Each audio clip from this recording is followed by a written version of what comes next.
Hello students, in our previous class we have gone through a general introduction we have taken about the population growth. So again starting with this topic I just want to explain कि जो population का pattern है, growth का pattern है, that is not a fixed type of pattern. जैसा हमने पिछली बार देखा कि population जो है अगर हम उसका age pyramid form करते हैं तो हमने देखा कि पॉपुलेशन क्या डिक्लाइनिंग टाइप की भी हो सकती है, एक्सपैंडिंग टाइप की भी हो सकती है, स्टेबल टाइप की भी हो सकती है.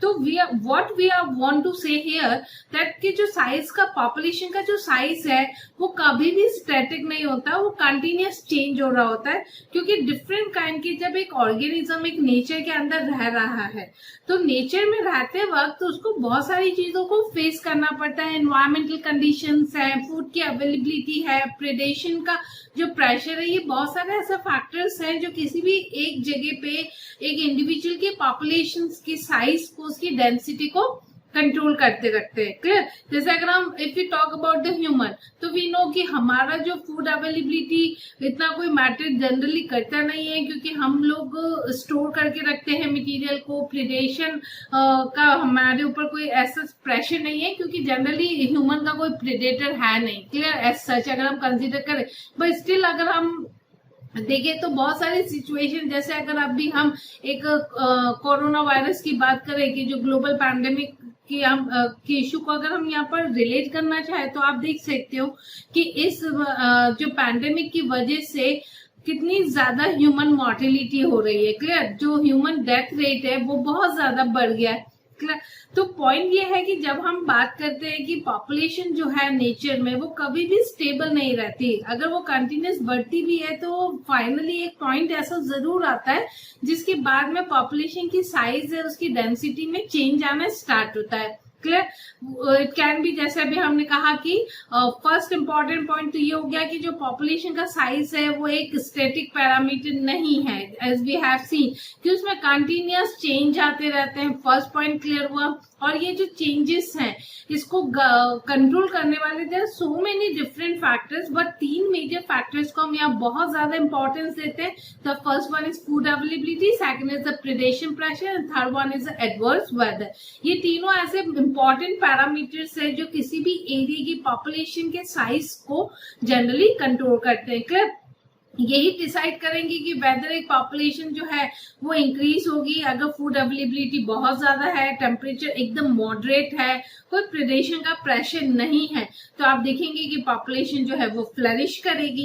एंड द सेम टाइम अगर सिचुएशन बिल्कुल एडवर्स हो जाए, फूड की अवेलेबिलिटी एकदम खत्म हो जाए, क्लियर, फेमाइन आ जाए, जिस तरह से हम बोलते हैं ड्रॉट आ जाए, टेम्परेचर एकदम हाई हो जाए, प्रेडेटर्स के नंबर्स इंक्रीज हो जाए नेचर में, तो इन सब की वजह से देन एक पर्टिकुलर स्पीसीज की जो पॉपुलेशन है उसका साइज धीरे धीरे डिक्रीज होना स्टार्ट हो जाएगा. तो this is the way we have seen. हमने जनरल इसका डिस्कशन कर लिया था. लेट्स मूव आगे की तरफ. हमने यहाँ पर देखा है कि चार जो बेसिक प्रोसेसेस है वो कंट्रोल करते हैं किसी भी पॉपुलेशन की साइज को. उसके पॉइंट हमने ले लिए थे, यहाँ पर से हमने उसको स्टडी भी कर दिया था कि इमिग्रेशन को हम देखते हैं कि तो इमिग्रेशन यानी जहां पर कहीं बाहर से कोई परमानेंटली आकर एक जगह पे आकर रहने लग जाते हैं ना, इमिग्रेंट जो होते हैं, जैसे कोई बाहर से विदेश से आकर अगर हमारी कंट्री में रहते हैं तो दे आर कॉल्ड इमिग्रेंट. और सेम लाइक अगर हमारी कंट्री से जाकर कोई बाहर ऑस्ट्रेलिया है, कनाडा है या यूएस जाकर रहते हैं तो वो हमारे यहाँ से तो एमिग्रेंट कंसीडर होंगे या हमारे यहाँ से उनका एमिग्रेशन कंसीडर होगा. बट उन कंट्रीज में जाकर ये रह रहे हैं वहां पर they are consider as immigrant. तो वहां की पॉपुलेशन साइज में इंक्रीज होगा बट हमारी पॉपुलेशन साइज में डिक्रीज होगा क्योंकि वो परमानेंटली लॉस हो गए. क्लियर? माइग्रेशन वर्ड जब हम यूज करते हैं ना, एमिग्रेशन और माइग्रेशन ये एक डिफरेंट चीज है क्योंकि माइग्रेशन जो होता है ना उसमें चीजें वापस लौट के भी आती है. अगर कोई एक अपनी जगह छोड़ के किसी दूसरे हॉस्पिटेबल एनवायरनमेंट में गया है तो वापस लौट के अपने नेचुरल स्पेस में वापस आएगा. बट एमिग्रेशन की जब हम बात करते हैं these are the permanent shifting consider होती है. क्लियर? तो एमिग्रेशन पॉपुलेशन में डिक्रीज करेगा वेयर एज डेथ भी डिक्रीज करेगा क्योंकि उससे पर कैपिटा एक गिवन टाइम पीरियड में एक एवरेज इंडिविजुअल पे कितने लोगों की डेथ हुई है, उससे हम ये देखेंगे कि पॉपुलेशन साइज डिक्रीज हुआ है। एंड द सेम लाइक अगर बर्थ होता है, नेटेलिटी होती है, तो उससे पॉपुलेशन साइज इंक्रीज होगा, जिसको हमने लास्ट क्लास में फिर से देख लिया था कि जो बर्थ रेट है और इमिग्रेशन है, ये दोनों मिलकर पॉजिटिव साइन इंडिकेट देते हैं, यानी इसकी वजह से पॉपुलेशन का साइज इंक्रीज होगा। वेयर एज डेथ रेट और एमिग्रेशन की हम बात करते हैं तो उसके अंदर जो साइज है वो नेगेटिव दिखाई देता है, यानी इसकी वजह से पॉपुलेशन साइज डिक्रीज होगा। अब हम इन चारों टर्म्स को, जो चार प्रोसेसेस हमने पढ़े कि जो इम्पोर्टेंटली अफेक्ट करते हैं पॉपुलेशन डेंसिटी को, उसको हम वन बाय वन लेते हैं। हमने देखा कि जो पॉपुलेशन इंक्रीज करने में दो सबसे इंपॉर्टेंट फैक्टर है, the factor number 1 that is called natality and the factor number 2 that is called immigration. Clear? Both of these factors ultimately will increase the population size. Clear? अब हम natality की definition लेंगे यहाँ पर कि point ये है कि एक गिवन टाइम पीरियड के अंदर कितने बर्थ हुए हैं, नेचर है ना, नेचुरल सिचुएशन के अंदर उस पॉपुलेशन के अंदर कितने नंबर ऑफ इंडिविजुअल का बर्थ हुआ है, that is considered as natality. Clear? Ultimately क्या हुआ कि जो ऐड हुए हैं वो जो इनिशियल डेंसिटी थी, जो सबसे पहले डेंसिटी थी, जैसे हमने कल एक पॉइंट कहा कि पॉन्ड के अंदर 20 लोटस थे और उसमें से एक साल के बाद उसमें 8 लोटस ऐड हुए हैं, तो सेम लाइक यहाँ पर भी जो इनिशियल डेंसिटी थी उसके अंदर ये बर्थ जो है वो एडेड हो जाएंगे और उसकी वजह से पॉपुलेशन साइज इंक्रीज हो जाएगी। And the similar like immigration की हम बात करते हैं तो इफ सम मेंबर्स ना, individuals of the same species जो कहीं दूसरी जगह रह रही थी, उस जगह से, उस पॉपुलेशन से कुछ इंडिविजुअल एक नए हैबिटेट में आते हैं और फिर वहीं का ही एक परमानेंट पार्ट फॉर्म कर देते हैं, जिसकी वजह से जहां पर वो आए हैं वहां का पॉपुलेशन साइज तो इंक्रीज हुआ है और जहां से वो आए हैं वहां पर का पॉपुलेशन साइज डिक्रीज हुआ है, क्योंकि उनके केस में ये एमिग्रेशन कंसीडर होगा। क्लियर हो रहा है पॉइंट? तो गिवन टाइम पीरियड की टैगलाइन हम हमेशा यहाँ पर ऐड करके रखेंगे, क्योंकि एक पर्टिकुलर टाइम पीरियड के अंदर पॉपुलेशन में क्या चेंजेस आए, पॉपुलेशन की साइज में क्या वेरिएशंस डेवलप हुए हैं, वो पॉइंट हम यहाँ पर स्टडी करेंगे। नेक्स्ट आता है कि पॉपुलेशन का साइज जो है वो डिक्रीज होगा। यहाँ पर हमारे पास में वापस दो फैक्टर्स है, the factor number 1 that is called mortality and the factor number 2 is known as emigration. Clear? अब जो नंबर ऑफ डेथ है they are consider as mortality. तो क्लियर पॉइंट है कि किसी पॉपुलेशन में से अगर नंबर ऑफ इंडिविजुअल की डेथ हो जाती है तो फिर वो एक जो एवरेज पॉपुलेशन थी, इनिशियल डेंसिटी जो थी पॉपुलेशन की, उसमें से वो माइनस हो जाएंगे, जिसकी वजह से पॉपुलेशन साइज जो है वो डिक्रीज होगा। एंड सेम लाइक एमिग्रेशन, जिसके अंदर जो सम मेंबर्स ना, सम नंबर्स ऑफ इंडिविजुअल जो है उस पॉपुलेशन को छोड़ के किसी और दूसरी जगह पे परमानेंटली शिफ्ट हो जाते हैं, जिसकी वजह से भी पॉपुलेशन साइज जहां से वो छोड़ के गए हैं वहां की पॉपुलेशन साइज में कंटिन्यूअस डिक्रीज होगा। तो this mortality and emigration they are responsible for the decreasing the size of population. Clear हुआ पॉइंट? तो इसी के बेस पे हमारे पास में बहुत इंपॉर्टेंट इक्वेशन आती है जिसको आपको बहुत अच्छे से लर्न करना है और इसी पे आपको क्वेश्चन आता है। डेफिनेटली एक क्वेश्चन हम एक्सपेक्ट डेफिनेटली करते हैं, चाहे वो बोर्ड में हो या नीट में हो। तो हमने देखा कि जहां नेटेलिटी और एमिग्रेशन जो है वो पॉपुलेशन को इंक्रीज करते हैं डेंसिटी को, वेयरएज मोर्टेलिटी और एमिग्रेशन जो है वो पॉपुलेशन डेंसिटी को डिक्रीज करते हैं। यहाँ पर हमने एक वैल्यू ली है, अब हम इसको सबसे पहले समझ के चलते हैं कि जो NT है वो क्या है। NT क्या है? That is the time of, ये वो टाइम है जब पॉपुलेशन डेंसिटी कितनी थी। ठीक है, एट टाइम T पे पॉपुलेशन डेंसिटी हमने ले ली है। अब आया T+1, यानी जब टाइम चेंज हुआ तब पॉपुलेशन डेंसिटी कितनी थी। तो initial density is NT and the final population density is considered as T+1। अब इसमें हमने क्या किया कि इनिशियल जो पॉपुलेशन डेंसिटी थी उसमें B मीन्स बर्थ रेट हो गई, I मतलब आपका इमिग्रेशन हो गया, D डेथ रेट हो गई और E होगा आपका इमिग्रेशन। क्लियर? तो हमने ये देखा कि B+I जो है वो प्लस होगा और D+E प्लस होगा, और अगर इसकी वैल्यू D+E की वैल्यू अगर B+E की वैल्यू से अगर ज्यादा होती है तो ऐसे में पॉपुलेशन डेंसिटी डिक्रीज होती है। लेकिन अगर यही वैल्यू, ठीक है, कम होती है बी प्लस आई से, तो in the sense population density बढ़ती है। तो with time being initial population density में कितने बर्थ हुए, कितना इमिग्रेशन, कितना एमिग्रेशन और कितनी मॉर्टेलिटी है, उसमें से जो प्लस हुए हैं उसको ऐड करके और इनिशियल डेंसिटी के साथ उसको प्लस करते हैं, वेयर एज जो डेथ और एमिग्रेशन है उसको हम प्लस करके इनिशियल डेंसिटी में से माइनस कर देते हैं। तो अल्टीमेटली आपको ये समझ में आ गया कि अगर D प्लस ई, अगर ये वैल्यू जो है मोर्टेलिटी और इमिग्रेशन की वैल्यू अगर एक्सीड करती है नेटेलिटी और एमिग्रेशन से, तो there is a definitely decrease in the size of population. Clear?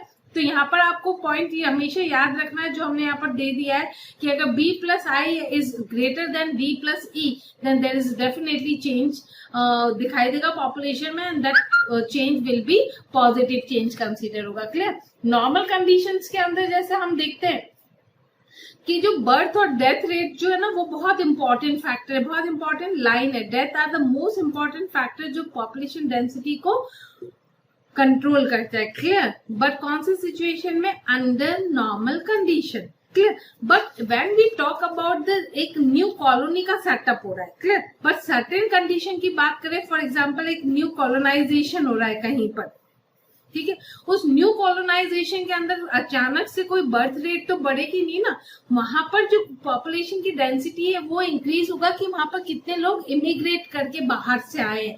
तो वहां पर जो है एमिग्रेशन और इमिग्रेशन बहुत ज्यादा इंपॉर्टेंट मायने रखता है। जैसे फॉर एग्जांपल सिचुएशन थोड़ी एडवर्स हो गई है और बहुत लार्ज स्केल पे लोग पलायन कर रहे हैं ना, जगह छोड़ के जा रहे हैं। क्लियर?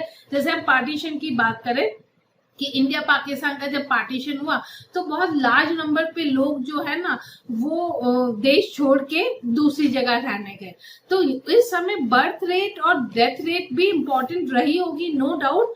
बट जब कॉलोनाइजेशन हो रहा होता है, कोई नई जगह बन रही होती है, तब जब अलग अलग जगह से लोग आकर वहां पर इकट्ठे होकर रहना शुरू करते हैं, तो ऐसी स्पेशल कंडीशन में फिर बर्थ रेट और डेथ रेट पॉपुलेशन डेंसिटी को अफेक्ट नहीं करती। इस समय एमिग्रेशन और immigration they becomes the more important factor, those influence population density. आपको पॉइंट क्लियर आ रहा है? जैसे हमने कहा कि स्पेशल कंडीशंस है, जैसे कोई नया कॉलोनी का फॉर्मेशन हो रहा है, तो वहां पर इमिग्रेशन जो है वो ज्यादा इंपॉर्टेंट होगा कंपैरेटिवली बर्थ के, क्योंकि एक गिवन टाइम पीरियड में जितने इमिग्रेशन आएंगे उतनी बर्थ रेट नहीं होगी वहां पर। क्लियर हुआ पॉइंट? क्लियर? तो ये इक्वेशन बहुत इंपॉर्टेंट है जिसको आपको यहाँ पर ध्यान रखना है। तो ये इस चैप्टर की फर्स्ट इक्वेशन है, एक छोटा सा न्यूमेरिकल फॉर्म होता है इसके ऊपर, तो आपको ध्यान रखनी है। ये न्यूमेरिकल नंबर 1 इस चैप्टर का सबसे फर्स्ट इक्वेशन है। नेक्स्ट आता है अब हमारा दूसरा इस टॉपिक का ही बहुत important topic, that is called populations की ग्रोथ मॉडल्स है। Clear? That we are going to discuss. इसमें भी दो अलग अलग आपको इक्वेशन देखने को मिलेगी। एक इक्वेशन हम पढ़ चुके हैं, आपको कई रेफरेंस बुक के अंदर पॉपुलेशन डेंसिटी का फॉर्मूला भी दिखाई देगा। पॉपुलेशन डेंसिटी आप कैसे फाइंड आउट करोगे? Number of individual divided by the space. Clear? N by S करके भी आता है, हालांकि अब वो कोर्स में नहीं है इसलिए हम उसको इंक्लूड नहीं करते, बट आपको कुछ रेफरेंस बुक के अंदर वो देखने को मिलेगा। क्लियर? दो टाइप के ग्रोथ मॉडल्स की बात करें ना, कि पॉपुलेशन की जो ग्रोथ है वो दो टाइप की मॉडल्स को शो करती है। उसमें सबसे पहला आता है exponential growth and the second one is logistic growth. Term आपके लिए नई नहीं है क्योंकि आप इसको प्लांट ग्रोथ एंड डेवलपमेंट वाले चैप्टर में पढ़ के आ चुके हैं। इसमें सबसे फर्स्ट जब हम एक्सपोनेंशियल ग्रोथ की बात करते हैं तो एक्सपोनेंशियल ग्रोथ में क्या होता है, एक पहले स्मॉल लेग फेस करने के बाद में जो पॉपुलेशन है ना बहुत ड्रास्टिकली इंक्रीज होती है। क्लियर? जितना फास्ट वो ऊपर जाती है ना उसका क्रैश भी उतना ही फास्ट होता है, ऐसे क्रैश होता है उसका। जितना जल्दी से वो ऊपर जाती है उतना ही जल्दी वो नीचे भी आती है, तो उनमें क्रैश तो देखने को मिलता है। लेकिन यहाँ पर जो हमने पॉइंट किया है उस पॉइंट को अगर आप यहाँ समझेंगे तो आपको ये ध्यान रखना होगा कि ये जो सिचुएशन है एक्सपोनेंशियल ग्रोथ की जो हमने बात की, जिसके अंदर कि सडन पॉपुलेशन के अंदर ग्रोथ आएगा और पॉपुलेशन जो है वो बहुत फास्ट रेट पे एक स्ट्रेट लाइन में ऊपर की तरफ बढ़ेगी। फिर आता है लॉजिस्टिक ग्रोथ मॉडल, जिसका शेप जो है ना एस के टाइप दिखाई देता है, बिल्कुल एस ऐसा ही आपने ओडीसी यानी ऑक्सीजन डिसोसिएशन कर्व में भी सेम ही शेप देखा है, तो ये एस शेप है। लॉजिस्टिक ग्रोथ मॉडल जो है वो एस शेप शो करता है, वेयर जो एक्सपोनेंशियल है वो आपका जे शेप ग्रोथ मॉडल है। इसको अब हम बहुत डिटेल में पढ़ रहे हैं कि पॉइंट ये बताना चाह रहा है कि अगर नंबर ऑफ इंडिविजुअल हैं विद टाइम में उनका गिवन टाइम पीरियड में उनके नंबर्स किस तरह से बढ़ते, तो जब आप जे शेप का मॉडल देखते तो आप देखेंगे कि एक पर्टिकुलर टाइम जैसे जैसे बढ़ रहा है नंबर ऑफ इंडिविजुअल में सडन इंक्रीज होता है और उसके बाद में उनमें क्रैश होता है। क्लियर। और जब हम सिग्मॉइड ग्रोथ पैटर्न देखते हैं या लॉजिस्टिक ग्रोथ पैटर्न या एस शेप का जब ग्रोथ पैटर्न देखते हैं तो हमको वहां पर एक पर्टिकुलर पॉइंट के बाद में यहाँ पर आपको एक डॉटेड लाइन दिख रही है, that is called carrying capacity and most important terminology है ये इस चैप्टर की। कैरिंग कैपेसिटी पे बहुत क्वेश्चंस बनते हैं। कैरिंग कैपेसिटी जिसको भी हम आगे देखने वाले हैं कि बियॉन्ड कैरिंग कैपेसिटी के ऊपर नहीं जाता है लॉजिस्टिक ग्रोथ मॉडल, लेकिन जो एक्सपोनेंशियल ग्रोथ मॉडल है उसको आप देखेंगे वो कैरिंग कैपेसिटी को क्रॉस करता हुआ ऊपर चला जाता है। क्लियर, सीधा ऊपर जाता है ये, जबकि लॉजिस्टिक ग्रोथ मॉडल जो है वो कैरिंग कैपेसिटी के पास में आकर स्टेबल हो जाता है, लाइन जो है वो प्लेन हो जाती है, प्लेट्यू फॉर्म में आ जाती है। तो इन दोनों मॉडल्स को हम बहुत डिटेल में यहाँ पे स्टडी करते हैं। हमारे पास में सबसे फर्स्ट आता है एक्सपोनेंशियल ग्रोथ। जैसा आपने देखा होगा कि when we talk starting about the plant growth और डेवलपमेंट जब हमने पढ़ा था तब हमने देखा था कि एक सेल से 2 बनते हैं, 2 से 4, 4 से 8 और 16 और the process is going on so on, जिसकी वजह से बहुत लार्ज नंबर पे जो है वो आपकी सेल्स का फॉर्मेशन होता है। तो सिमिलर लाइक का ग्रोथ पैटर्न भी पॉपुलेशन का नेचर में इस तरह से दिखाई देता है।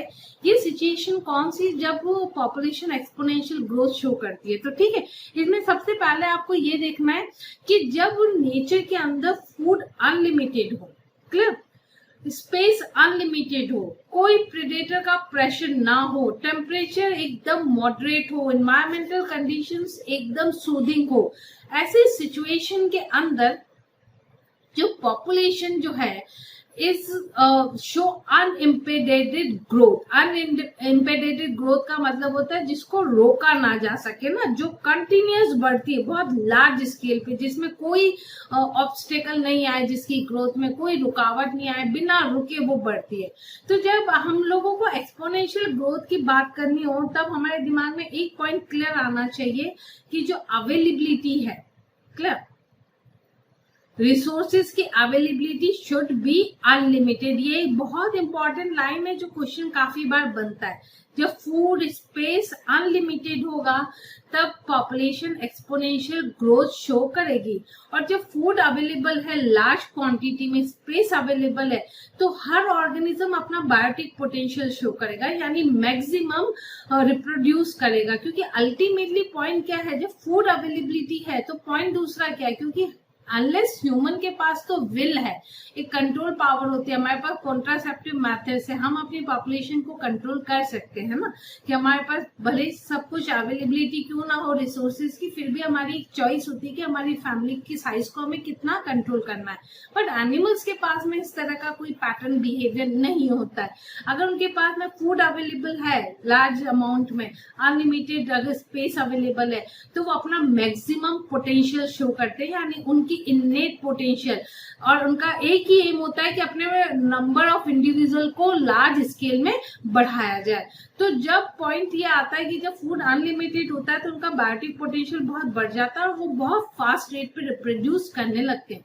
जब वो बहुत फास्ट रेट पे रिप्रोड्यूस करेंगे तो ऑटोमेटिकली जो पॉपुलेशन का साइज है वो एक्सपोनेंशियल मैनर में या फिर ज्योमेट्रिक फैशन में ग्रो करेगा, that you have studied earlier. Clear, वह लार्ज स्केल पे पॉपुलेशन में इंडिविजुअल्स के नंबर बढ़ेंगे। क्लियर हुआ ये point. When we talk about the exponential growth, सब पॉइंट की resources should be unlimited. Clear. अब पॉइंट ये आता है कि इस तरह से हमने देखा कि एक गिवन टाइम पीरियड में जो नंबर्स ऑफ इंडिविजुअल है, क्लियर, वो बहुत फास्ट रेट पे ग्रो होते हैं। आई थिंक ये पहले वाले ग्राफ में सिचुएशन उल्टी थी, क्लियर। एक गिवन टाइम पीरियड में जब नंबर ऑफ इंडिविजुअल बहुत लार्ज नंबर पे बढ़ते तो दैट इज कॉल्ड, तो एक्स और वाई एक्सिस में वहां थोड़ा डिफरेंट था, उसको आप चेक कर लेना। एक गिवन टाइम पीरियड में नंबर्स ऑफ इंडिविजुअल बहुत ड्रास्टिक लेवल पे इंक्रीज होते हैं, that is consider as exponential growth हो गई इनके अंदर, ठीक है। एक कैरिंग कैपेसिटी तो हम यहाँ स्टडी करते हैं कि ये कैरिंग कैपेसिटी है, बट वो इंडिविजुअल इस कैरिंग कैपेसिटी को भी क्रॉस कर जाते हैं। अब हम यहाँ पर एक फॉर्मूला, एक यहाँ पर इक्वेशन आती है कि सपोज पॉपुलेशन डेंसिटी को हमने आगे देख लिया था कि साइज, पॉपुलेशन डेंसिटी या साइज ऑफ पॉपुलेशन के लिए हम जो सिंबल यूज करते हैं that is N, B is consider as birth rate और D is consider as death rate, clear. तो पॉइंट आया है कि with change in the time change in population density will be. तो उसको हम कैसे फाइंड आउट करते हैं कि गिवन टाइम पीरियड में पॉपुलेशन डेंसिटी में कितना चेंज आया, उसको हम देखते हैं कि कितनी बर्थ रेट हुई, कितना डेथ रेट हुआ, बर्थ में से डेथ को आपने माइनस किया और उसको मल्टीप्लाई कर दिया इनिशियल पॉपुलेशन डेंसिटी से, क्लियर। यहाँ से बहुत एक इम्पॉर्टेंट फैक्टर आता है जिसको आपको ध्यान रखना है। यहाँ पर हमने एक आर यूज किया है which is replace by B minus D को हमने रिप्लेस कर दिया है बाय आर से, आर। तो ये एक फॉर्मूला आपका बनता है D N by D T equals to R N, क्योंकि आपको क्लियर हो रहा है बी माइनस डी को रिप्लेस कर दिया है बाय आर से। अब यहाँ पर ये आर की वैल्यू क्या है, ये बहुत इंपॉर्टेंट वैल्यू है। आर का मतलब होता है इंट्रिंसिक ना, नेचुरल इंट्रिंसिक जो नेचर होता है किसी भी इंडिविजुअल का, कि जब मुझे सब कुछ अनलिमिटेड अवेलेबल है, मेरे पास कोई प्रिडेशन का प्रेशर नहीं है, इन्वायरमेंटल कंडीशंस मेरी एकदम स्मूथ है, या फिर मेरे पास फूड और स्पेस बहुत लार्ज स्केल में अवेलेबल है, तो एक ऑर्गेनिज्म जो है वो नेचुरल लेवल पे अपने नंबर्स को इंक्रीज करता है। तो आर की एक वैल्यू पूछी जाती है और आर का मीनिंग पूछा जाता है, जो एक बहुत इंपॉर्टेंट क्वेश्चन है इस टॉपिक का, that is intrinsic rate of natural increase. यानी जब नेचर सिचुएशन सब कुछ अवेलेबल हो तो नेचुरल मेरा बायोटिक पोटेंशियल कितना है अपने नंबर्स इंक्रीज करने का, that is represented by R. Natural increase है, intrinsic rate of natural increase, very important factor, underline करना और इसको नोट करना आप। अब पॉइंट आता है कि ये बहुत इंपॉर्टेंट पैरामीटर इसलिए कंसीडर करता है क्योंकि अगर आर की वैल्यू ज्यादा है मतलब कि बायोटिक फैक्टर और दूसरे अबायोटिक फैक्टर्स फेवरेबल है। इफ आर की वैल्यू कम है, क्लियर, जैसे अगर बी माइनस डी, एक सिंपल सा फॉर्मूला, बी ज्यादा होगा और डी कम होगा यानी सिचुएशन फेवरेबल है। अगर बी कम होगा और डी ज्यादा होगा मतलब आर की वैल्यू कम है, यानी अल्टीमेटली जो नेचर है वो फेवरेबल नहीं है, तो उस टाइम में ग्रोथ ज्यादा देखने को नहीं मिलेगी। तो अल्टीमेटली ये जो आर है which is intrinsic rate of natural increase, ये एक बहुत इंपॉर्टेंट पैरामीटर है जो इस बात को एक्सप्लेन करेगा कि पॉपुलेशन डेंसिटी बढ़ेगी या कम होगी, या फिर डिफरेंट बायोटिक और अबायोटिक फैक्टर का एक पॉपुलेशन की ग्रोथ पे क्या इफेक्ट आता है। यहाँ पर से एक दूसरे और दो पॉइंट्स दिए हुए हैं बुक के अंदर, दो डेटास हैं जिसको बहुत लार्ज स्केल पे पूछा भी गया है कि नॉर्वे रेड जो है उनकी जो आर वैल्यू है ना वो 0.015 है, वेरेस जो फ्लोर बीटल है उनकी जो आर वैल्यू है दैट इज 0.12 है। एंड द सेम टाइम 1981 के अंदर जो ह्यूमन पॉपुलेशन है इंडिया की उसकी आर वैल्यू है 0.0205। और अगर आप करंट देखे जाए कि आर वैल्यू ऑफ करंट 2016 के बाद से अगर हम पॉपुलेशन तक, अगर हम पॉपुलेशन ग्रोथ ऑफ इंडिया में आर की वैल्यू फाइंड करने जाए ना तो इट रीचेस 15 हो गया, 1515। तो आप देख सकते हैं कि आर वैल्यू कितनी ज्यादा हो गई है, क्योंकि पिछले हम ये कंसीडर करें कि लास्ट जो 100 इयर्स है ना उसमें जो पॉपुलेशन ग्रोथ है ना ह्यूमन की वो जे शेप की ही हुई है। हम जनरली तो क्या बोलते हैं कि जे शेप पॉपुलेशन जनरल नेचर में अवेलेबल हो नहीं सकता, क्लियर, रियलिस्टिक नहीं है। लेकिन कुछ इंसेक्ट्स हैं जैसे बारिश के बाद इंसेक्ट्स का बहुत लार्ज स्केल में पॉपुलेशन आता है, सडन उनका 1-2 दिन के बाद में आप उनका जो नंबर है वो ड्रास्टिकली डिक्रीज होता है। तो वो जे शेप शो करते हैं। बारिश के या मानसून के बाद में फ्रॉक्स के नंबर्स बढ़ जाते हैं, वो कौन सा पैटर्न शो करते हैं? वो जे शेप का पैटर्न शो करते हैं। क्लियर? और ह्यूमन भी लास्ट 100 ईयर से जे शेप का पैटर्न ही शो कर रहा है, बट लास्ट कुछ ईयर्स से हम इसके अंदर एक डिक्रीज देखना शुरू कर रहे हैं, क्रैश आना स्टार्ट हो रहा है। क्योंकि आप जब देखोगे, अभी आगे हम एक पॉइंट पढ़ने वाले हैं कि क्लियर, पहले इनिशियल फूड और स्पेस बहुत अनलिमिटेड था, लेकिन जब बहुत लार्ज स्केल पे इंडिविजुअल आ गए तो अब उनमें स्पेस के लिए, उस फूड के लिए कंपटीशन होना डेफिनेटली, उनके बीच में इंटरेक्शन होगा तो उनके बीच में कंपटीशन आएगा। ये कंपटीशन की वजह से फिर इंडिविजुअल्स के नंबर कम होने लगते हैं और वो वापस जो पॉपुलेशन साइज है उनका वो वापस डिक्रीज जरूर होता है। क्लियर? तो पॉइंट ये देखो कि 1981 में जो आर वैल्यू थी ह्यूमन पॉपुलेशन की, दैट वाज ओनली 0.02, और 2016 तक का अगर हम आर वैल्यू कंसीडर करें ना, आफ्टर 2016, तो ह्यूमन पॉपुलेशन इन इंडिया में आर वैल्यू बिकम्स 1515। तो आप देख सकते हैं कि हमारा बर्थ रेट कितना ज्यादा बढ़ गया है। ये हमने अपने लास्ट चैप्टर में भी स्टडी किया था कि जो हमारा पॉपुलेशन एक्सप्लोजन हो रहा है ना, उसका सबसे मेजर इंपॉर्टेंट कारण ही यही है कि जो डेथ रेट है ना वो कम हो गई है। क्लियर? मोर्टेलिटी रेट कम हो गई है, female mortality rate, mother mortality, infant mortality rate बहुत कम हो गई है। हमारे पास में बहुत लार्ज स्केल के ऊपर ये हेल्थ फैसिलिटीज आ गई है, इम्यूनाइजेशन के प्रोसेसेस हमने डेवलप कर दिए, न्यू टेक्निक्स हमने डेवलप कर दी। We are fighting with against the nature ना, हर कोई जिंदा रहना चाहता है। तो पॉइंट यहाँ पर ये आ गया कि आर वैल्यू जो है, यहाँ से आपको बहुत इंपॉर्टेंटली लिख के रखना है, intrinsic rate of natural increase. Next आते हैं इसी फॉर्मूला को जो अभी हमने देखा, dn by D T equals to, हमने पहले b minus D multiply by L लिया था, जिसमें b माइनस डी पूरी वैल्यू को हमने रिप्लेस किया था बाय r, तो हमारी वैल्यू आई थी dn by D T equals to r multiply by n।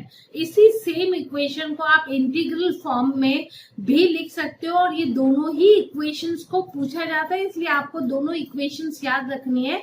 Integral form में अगर हम एक्सपोनेंशियल इक्वेशन को रिप्रेजेंट, ग्रोथ को इक्वेशन के फॉर्म में रिप्रेजेंट करना चाहे तो हमारे पास में आता है nt equals to n not ERT। Clear? इसमें nt is density at time t है, और n नॉट की बात टाइम लिया है कि when the time was 0 population density n not ले लिया है हमने। e जो है आपका द बेस ऑफ लॉगरिथम है, जो आप जनरली इसको मैथ्स के अंदर या फिजिक्स में यूज करते हैं। इसकी एक फिक्स कांस्टेंट वैल्यू है, दैट इज 2.71। r जो है आपने पढ़ लिया, intrinsic rate of natural increase, and t is a time. तो ये एक्सपोनेंशियल ग्रोथ का इंटीग्रल फॉर्म की इक्वेशन है, और जो हमने नॉर्मल इक्वेशन पढ़ी वो आपकी दो इक्वेशंस यहाँ से आपके एक्सपोनेंशियल ग्रोथ की आती है। तो याद रखना, आपको यहाँ पर नॉर्वे रेट का आर वैल्यू याद रखना है, आपको 1981 में ह्यूमन पॉपुलेशन इन इंडिया में आर वैल्यू याद रखनी है, आपको फ्लोर बीटर की आर वैल्यू को याद रखना है, अलॉन्ग विद अभी हमने जो 3 इक्वेशंस पढ़ी वो तीनों इक्वेशंस भी याद रखनी। एक नॉर्मल हमने पॉपुलेशन जो है डेंसिटी का पढ़ा आगे टाइम t+1 में, फिर हमने नॉर्मल एक्सपोनेंशियल की इक्वेशन पढ़ी, और ये इंटीग्रल फॉर्म में एक्सपोनेंशियल ग्रोथ पैटर्न की इक्वेशन पढ़ी है। नेक्स्ट मेथड आता है आपका लॉजिस्टिक ग्रोथ मॉडल। ये एक रियलिस्टिक ग्रोथ मॉडल है, इसको सिग्मॉइड ग्रोथ पैटर्न भी बोलते हैं, और ये काफी बार पूछा जाता है। इसमें भी आपको एक इक्वेशन को आगे स्टडी करना है। पॉइंट ये है कि चाहे कोई भी पॉपुलेशन हो, वो कभी भी नेचर के अंदर एक्सपोनेंशियल ग्रोथ परमिट नहीं करती है फॉर लॉन्ग ड्यूरेशन। क्लियर? एक टाइम ऐसा जरूर आता है कि जब इंडिविजुअल्स के नंबर हद से ज्यादा बढ़ जाते हैं तो उनके बीच में कंपटीशन आना स्टार्ट हो जाता है, और उस कंपटीशन में वो सेम स्पीसीज के मेंबर के साथ में भी कॉम्पीट करते हैं, प्लस अदर स्पीसीज के मेंबर के साथ में भी कंपटीशन आता है। क्योंकि हमने कहा कि हम एक कम्युनिटी की तरह रहते हैं ना, एक जगह पर सिर्फ एक ही स्पीसीज नहीं रहती, दूसरी स्पीसीज भी रहती है। तो there are so many populations of different species are living in a geographical area. तो अल्टीमेटली कि अनलिमिटेड रिसोर्सेज जो है कोई भी पॉपुलेशन कभी भी एक्सपोनेंशियल ग्रोथ शो नहीं करती है नेचर में, क्योंकि there is always a competition.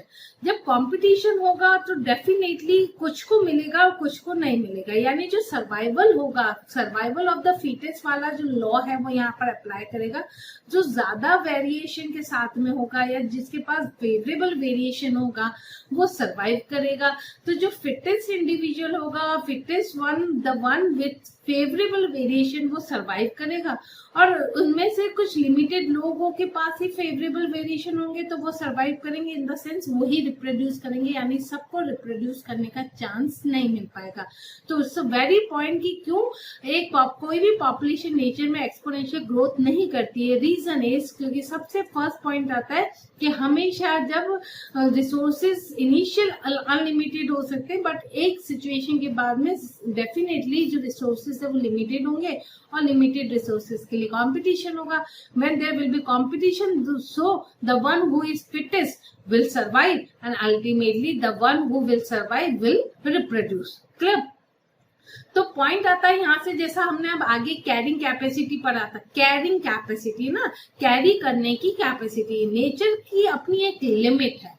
Clear? उस लिमिट के बियॉन्ड अगर नंबर्स ऑफ इंडिविजुअल बढ़ेंगे ना तो नेचर उनको अलाउ नहीं करती। जैसे अभी हम जो देख रहे हैं ना कि पिछले कुछ सालों से हम बहुत ज्यादा एपिडेमिक्स की बातें कर रहे हैं, बहुत सारी नेचुरल कैलेमिटीज आ रही हैं, पॉपुलेशन जो है वो बहुत लार्ज स्केल पे हम मोर्टेलिटी की बात कर रहे हैं। तो these are what, these are the indication कि हमारा जो पॉपुलेशन एक्सप्लोजन है ना उसकी वजह से मदर अर्थ पे या नेचर पे इतना ज्यादा प्रेशर आ गया है कि नेचर अब उस प्रेशर को हैंडल नहीं कर पाती, अब वो रिवर्ट बैक कर रही है, वो जवाब दे रही है, जिसकी वजह से अल्टीमेटली पॉपुलेशन का साइज क्या है वो डिक्रीज होगा। तो पॉइंट ये है कि नेचर के पास जो रिसोर्सेज है ना वो लिमिटेड अमाउंट में है, वो जो रिसोर्सेज है वो कुछ लिमिटेड लोगों को ही फीड कर सकती है, अनलेस कि बहुत ज्यादा अगर स्पीसीज पे हो जाएगी तो वो उनको नरिश नहीं कर पाती। तो पॉइंट यहाँ से बहुत इंपॉर्टेंट डेफिनेशन आ रही है कि इन नेचर में गिवन हैबिटेट, जो पर्टिकुलर हैबिटेट की हम बात कर रहे हैं जहां पर कोई पर्टिकुलर पॉपुलेशन सर्वाइव करती है, वहां पर इनफ रिसोर्सेज होते हैं। वी आर नॉट सेइंग कि वहां रिसोर्सेज नहीं होते, हर जगह हमने देखा। बायोडाइवर्सिटी के पॉइंट ऑफ व्यू से हम ये बोल सकते हैं कि प्रोडक्टिविटी किसी जगह की कम हो सकती है, किसी इकोसिस्टम की ज्यादा हो सकती है, किसी की कम हो सकती है, बट अल्टीमेटली वहां पर जितने ऑर्गेनिज्म रह रहे हैं ना उसको फीड करने के लिए हमेशा नेचर के पास में इनफ रिसोर्सेस होते हैं। ठीक है, मैक्सिमम पॉसिबल नंबर को सपोर्ट करने के लिए। ठीक है, मैक्सिमम पॉसिबल नंबर यानी एक लिमिट है उसकी भी, अगर उस मैक्सिमम पॉसिबल नंबर से भी बियॉन्ड जाते हैं, अगर इंडिविजुअल के नंबर्स बढ़ते हैं या पॉपुलेशन ग्रोथ जाती है तो फिर वहां पर उसके ऊपर वो ग्रोथ को अलाउ नहीं करती, there will be no further growth is possible. और इसी लिमिट को, जिस लिमिट के बाद में नेचर ग्रोथ को अलाउ नहीं करती, वो उसकी limit is consider as carrying capacity, is denoted by K.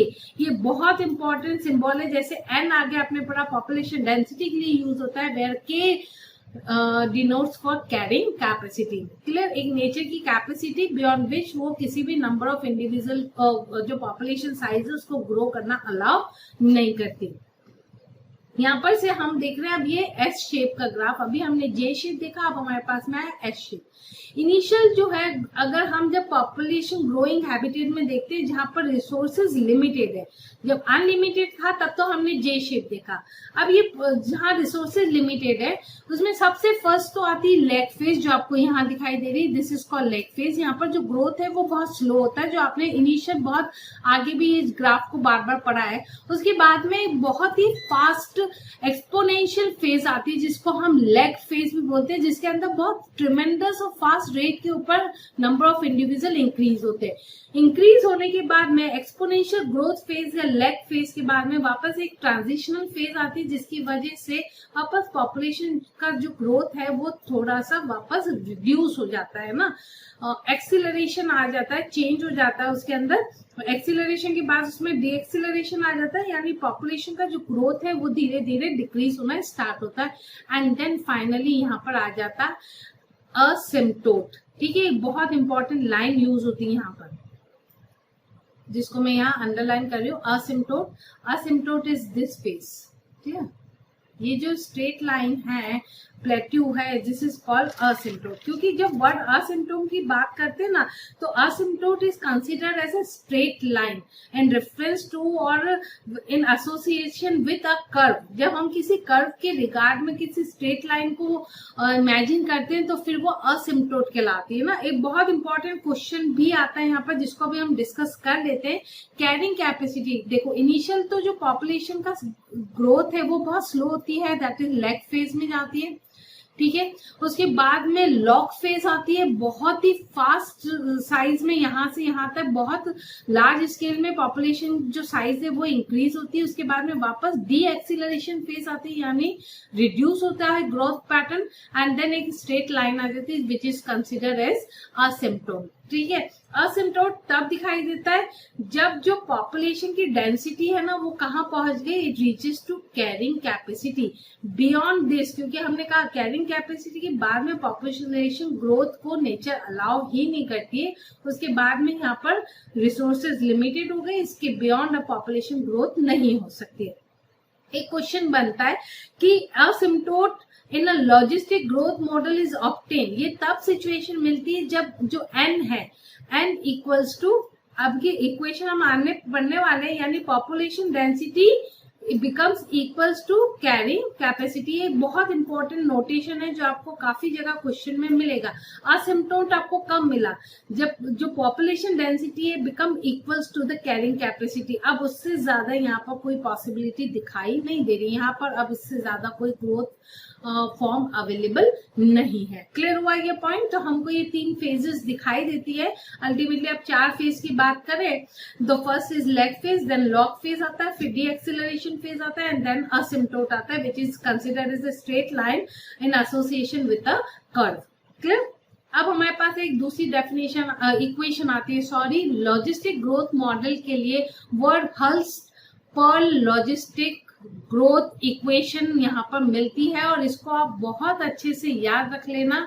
ये बहुत बार पूछा जाता है सब्जेक्टिव एज वेल एज आपके नीट पेपर में। वर्ड हल्सपर्ल लॉजिस्टिक ग्रोथ मॉडल की इक्वेशन, क्योंकि सबसे पहले तो ये लॉजिस्टिक ग्रोथ को कर रहा है तो यहाँ कैरिंग कैपेसिटी आएगी। आप याद रखोगे जब हमने एक्सपोनेंशियल ग्रोथ का मॉडल पढ़ा ना, वहां पर हमने के यूज नहीं किया था, क्योंकि एक्सपोनेंशियल में कैरिंग कैपेसिटी कोई रोल प्ले नहीं करती है। बट यहाँ पर आपका dn/dt, तो with change in time the change in population density equals to Rn, वो वैल्यू सेम ही b-d equal multiply by n जो हमने लिया है, बट यहाँ पर k-n divided by k word use हुआ है। इस इक्वेशन को कई बार, आप मैं सिर्फ बोल रही हूँ, आप ध्यान से रखिएगा, कई बार इस इक्वेशन को थोड़ा सा एक्सपांड करके Rn तो अपनी जगह पर है, k/k माइनस n/k भी करते, जिसमें k से k कट हो जाएगा, उसकी जगह 1 आ जाएगा, तो 1 माइनस n/k वर्ड भी यूज होता है। तो आप कंफ्यूज मत होना, कुछ बुक्स के अंदर ऐसी इक्वेशन भी दी हुई है ये वर्ड हल्सपर्ल लॉजिस्टिक ग्रोथ मॉडल की, बट कंफ्यूज नहीं होना, दोनों का मीनिंग सेम है। हालांकि एनसीईआरटी से बाहर जनरली इस चैप्टर में क्वेश्चंस नहीं बनते हैं, इसलिए यही इक्वेशन जनरली मेजर या यहाँ पर पूछी जाती है। क्लियर। तो यहाँ पर बाकी सारी चीजें आपकी पहले से पढ़ी हुई है, सिर्फ एक नया यहाँ पर जो टर्म है इंट्रोड्यूस हुई है, that is K, which is considered as carrying capacity, जिसको भी हम आगे पढ़ के भी आ गए हैं कि असिम्प्टोट लॉजिस्टिक ग्रोथ मॉडल में कब ऑब्टेन होता है, where n becomes equals to k। ये बहुत इंपॉर्टेंट पॉइंट है जिसको आपको यहाँ पर याद रखना है। क्लियर। अब आता है पॉइंट ये है कि जो रिसोर्सेज है ग्रोथ के लिए वो नेचर में हमेशा फिनाइट ही होते हैं, वो कभी भी इन्फिनाइट नहीं होते। यानी एक समय ऐसा जरूर आएगा कि वो लिमिटिंग हो ही जाएंगे, और अल्टीमेटली लॉजिस्टिक जो ग्रोथ मॉडल है वो ही रियलिस्टिक टाइप का ग्रोथ मॉडल है जो नेचर में करता है। क्योंकि जब हम ये शेप भी पढ़ते हैं ना, तो जितना फास्ट रेट से उनकी ग्रोथ हुई है ना, उतना ही शार्प उनमें डिक्लाइन भी आता है, जिसको हमने क्रैश वर्ड यूज किया कि जितना तेजी से वो ऊपर जाते हैं ना, उतना ही तेजी से वो नीचे भी गिरते हैं। इसलिए पॉइंट ये है कि नेचर में कभी भी रिसोर्सेज इनडेफिनिट होते ही नहीं है, दे आर ऑलवेज फिनाइट। और एक टाइम ऐसा जरूर आता है कि जब वो कम पड़ेंगे जरूर, लिमिटिंग होंगे जरूर। इसलिए नेचर जो है बाय फिनाइटिंग ये रिसोर्सेज को फिनाइट रखने के वजह से ही जो पॉपुलेशन की ग्रोथ है उसको वो कंट्रोल करके रखती है। इसीलिए जो लॉजिस्टिक ग्रोथ मॉडल है ना वो रियलिस्टिक वन है, क्योंकि नेचर में यही चीज पॉसिबल है। आप एक्सपोनेंशियल ग्रोथ थोड़े टाइम के लिए कंसीडर कर सकते हो, पर लॉन्ग टर्म में लॉजिस्टिक ग्रोथ मॉडल ही काम आता है। इसलिए यहाँ पर से क्वेश्चन आता है जो आपका सब्जेक्टिव क्वेश्चन भी, इसलिए हमने इस पॉइंट को यहाँ इंक्लूड कर दिया है कि why logistic growth model is known as realistic growth model. तो इसका आंसर ये ऊपर वाली 3 लाइन ही बनती है कि नेचर में कोई भी रिसोर्सेज कभी भी अनलिमिटेड या इनडेफिनिट नहीं होता है। It's going to be sooner limiting, sooner और later is going to be limiting, कम होने ही वाला है और कंपटीशन डेफिनेटली आने ही वाला है जो पॉपुलेशन की ग्रोथ को चेक करेगा। क्लियर हुआ ये पॉइंट? तो ये आपका क्वेश्चन का आंसर फॉर्म होता है यहाँ पे। नेक्स्ट हम आते हैं लाइफ हिस्ट्री वेरिएशंस पे ना। लाइफ हिस्ट्री वेरिएशन जैसा हमने आगे पढ़ा पॉइंट कि नॉर्मल केस के अंदर हर पॉपुलेशन क्या चाहती है कि मेरे नंबर ऑफ इंडिविजुअल इस गिवन हैबिटेट में ज्यादा हो और उसकी रेट ऑफ सर्वाइवल सबसे ज्यादा हो। क्लियर? यानी हर कोई इंडिविजुअल, हर पॉपुलेशन क्या चाहती है, अपनी मैक्सिमम रिप्रोडक्टिव फिटनेस चाहती है। इसी रिप्रोडक्टिव फिटनेस का एक दूसरा नाम है डार्विन्स फिटनेस। ये बहुत इंपॉर्टेंट है क्योंकि इवोल्यूशन में ये क्वेश्चन बनता है, हालांकि ये इवोल्यूशन के पॉइंट ऑफ व्यू से इंपॉर्टेंट वहां क्वेश्चन बनता है कि जब डार्विन फिटनेस की बात करता है तो वहां पर उसका फिटनेस का मतलब क्या है, what sense is talking about the fitness। तो that fitness का मतलब होता है रिप्रोडक्टिव फिटनेस, यानी जो ज्यादा रिप्रोड्यूस करेगा वो उतना फिट होगा। यहाँ पर पॉइंट ये है कि उसको अपनी रिप्रोडक्टिव एबिलिटी नहीं बतानी है, यानी रिप्रोड्यूस करने का चांस ज्यादा उसी को मिलेगा जो सरवाइव करेगा। सरवाइव वही करेगा जिसके पास फेवरेबल वेरिएशन आएंगे, जिसको नेचर ने सेलेक्ट किया होगा। क्लियर? तो पॉइंट है कि हर पॉपुलेशन ये चाहती है कि मेरे इंडिविजुअल्स के नंबर इस इकोसिस्टम में ज्यादा हो जिस हैबिटेट में वो पॉपुलेशन रह रही है। तो यानी हर पॉपुलेशन जो है वो डार्विनियन फिटनेस या फिर हम दूसरे वर्ड में उसको बोले तो रिप्रोडक्टिव फिटनेस शो करना चाहती है, मैक्सिमाइज करना चाहती है, बढ़ाना चाहती है।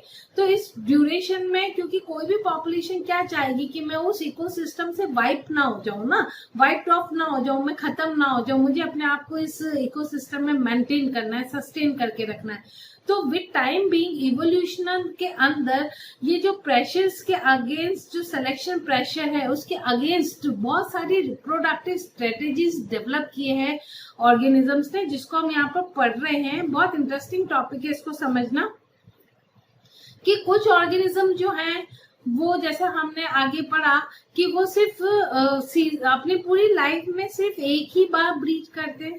जैसे हमने साल्मन फिश के बारे में देखा है कि साल्मन फिश जो है वो माइग्रेट करके आती है और माइग्रेट करने के बाद में जब वो सॉल्टी वाटर से या मराइन वाटर से जब फ्रेश वाटर में आती है स्पॉनिंग के लिए, और उसके बाद एग देने के बाद वो वहां पर दोबारा कभी लौट के नहीं जाती, यानी सिर्फ अपने लाइफ में एक बार ही एग ले करती है।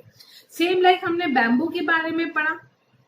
ठीक है, बैम्बू में हमने देखा कि वो पेरिनियल है तो भी वो मोनोकार्पिक है क्योंकि वो अपनी लाइफ में सिर्फ एक बार ही फ्लावरिंग इंड्यूस करते हैं, वो भी आफ्टर एवरी 50 to 100 ईयर्स में हमने पढ़ा। तो ये तो वो कुछ ऑर्गेनिज्म जो सिर्फ एक ही बार अपने पूरे लाइफ स्पान में एक ही बार ब्रीड करते हैं, वेयर सामने दूसरे कुछ ऑर्गेनिजम्स हैं जो बहुत बार जो अपना पूरा लाइफ टाइम होता है उसमें मोर देन वन टाइम या मैनी टाइम्स ब्रीड करते हैं। ये एक रिप्रोडक्टिव स्ट्रेटेजी जो अलग अलग ऑर्गेनिजम्स ने डेवलप की गई है। क्लियर? फिर आता है कुछ ऑर्गेनिज्म जैसे ऑयस्टर्स होते हैं। ऑयस्टर आपने देखा मॉलस्का में आते हैं। पेलाजिक जो होते हैं, जो ओपन वाटर के अंदर जो फिशेस होती है, ओपन वाटर की फिशेस, पेलाजिक फिशेस, वो बहुत लार्ज नंबर की प्रोजेनी प्रोड्यूस करती है क्योंकि उनके जो प्रोजेनी है, उनके ऑफस्प्रिंग है, उसका साइज छोटा होता है। बहुत इंटरेस्टिंग चीज है इसको देखना कि अगर कोई इंडिविजुअल है, उनके एडल्ट तक पहुंचने की अगर सर्वाइवल रेट बहुत कम है तो वो बहुत जल्दी रिप्रोडक्शन स्टार्ट करेंगे ना। जैसे एडल्ट सर्वाइवल रेट जिनकी बहुत कम है, यानी अगर उन्होंने 100 एग्स दिए हैं तो उसमें से सिर्फ हार्डली एक ही एग वाले प्रोजेनी ही अगर एडल्टहुड तक पहुंचती है, तो उनकी ये जो प्रोजेनी की जो सर्वाइवल रेट है वो बहुत कम है। तो ऐसे ऑर्गेनिज्म बहुत लार्ज नंबर पे प्रोजेनी प्रोड्यूस करते हैं, बहुत जल्दी उनमें मैच्योरेशन आने लग जाता है, क्योंकि वो रिप्रोडक्टिव एज तक का वेट नहीं करेंगे, वो बहुत जल्दी रिप्रोडक्शन करना स्टार्ट कर देंगे और वो अपनी मैक्सिमम एनर्जी रिप्रोडक्शन पे ही स्पेंड करेंगे, ताकि वो पॉपुलेशन जो है वो उस इकोसिस्टम में कैसे ना कैसे करके सरवाइव करे। क्लियर। और दूसरी तरफ अगर जिसके अंदर एडल्ट सर्वाइवल रेट हाई है, जैसे ह्यूमंस की अगर हम बात करें या जो भी जायंट मैमल्स हैं उनकी अगर हम बात करें, तो उनके अंदर जो एडल्ट सर्वाइवल रेट है वो हाई है, तो उसके अंदर वो ऑर्गेनिज्म वेट करते हैं सेक्सुअली मैच्योर होने का, उसके बाद वो रिप्रोडक्शन स्टार्ट करते हैं, बहुत इनिशियल रिप्रोडक्शन नहीं करते।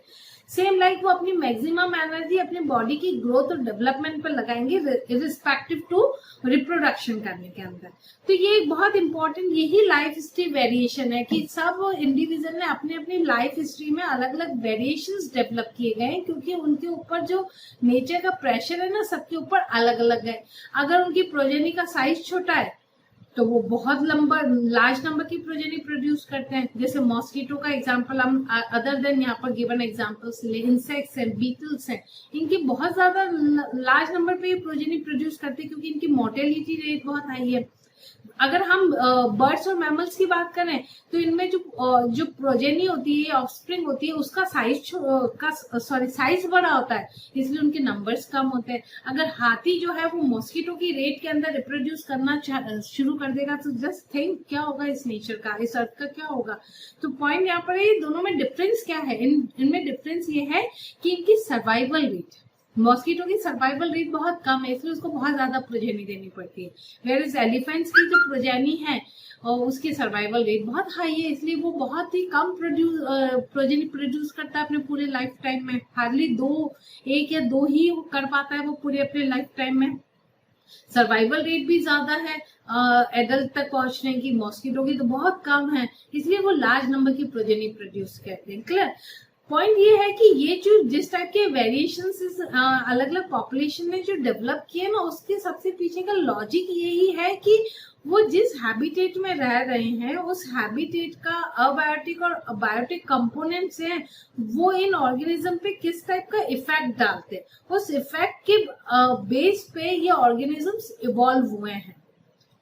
जैसे हम इस ग्राफ के साथ इस टॉपिक को एंड करेंगे कि जिनकी लाइफ हिस्ट्री बहुत स्लो चलती है, यानी जिनके सर्वाइवल की रेट बहुत ही हाई है, उनका लाइफ स्पान ज्यादा होता है, उनकी ग्रोथ बहुत स्लो होती है, उनमें सेक्सुअल मैच्योरेशन एज हमने देखा बहुत डिले होता है, बाद में आता है। वही वाला पॉइंट है, रिप्रोडक्शन वो बहुत देर से करते हैं, पहले वो सेक्सुअली मैच्योरिटी अटेंड करते हैं एंड देन वो सेक्सुअली मैच्योर होने के बाद में रिप्रोडक्शन करना स्टार्ट करते हैं।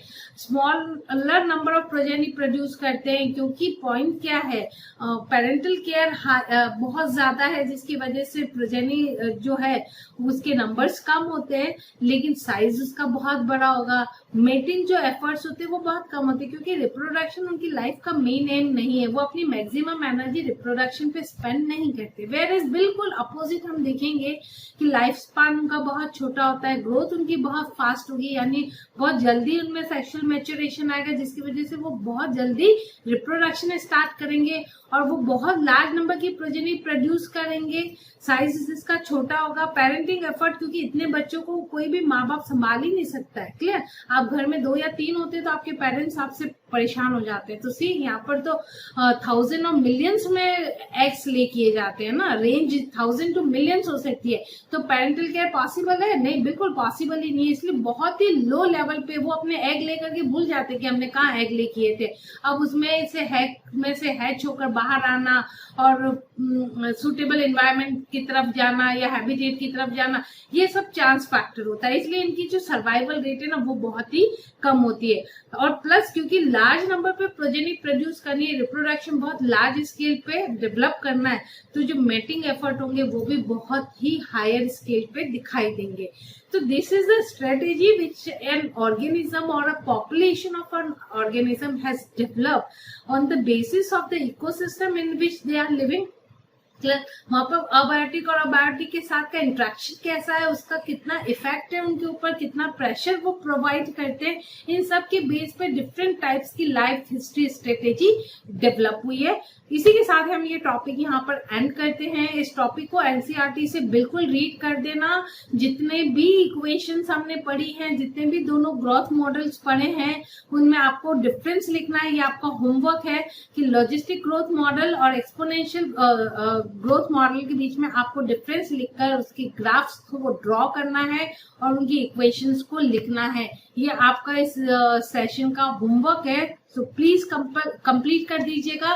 और इसका कंपल्शन आपको NCERT through the topic complete करनी है और उसके हैंड रिटन नोट्स आपको कंप्लीट कर देने हैं. In our next session, we will study about this last topic of this chapter, that is called population interaction. Clear? तब तक अपना काम कंप्लीट कर दीजिएगा और नोट्स मेंटेन करिएगा, क्वेश्चंस को सॉल्व करना स्टार्ट कर दीजिए. Thank you.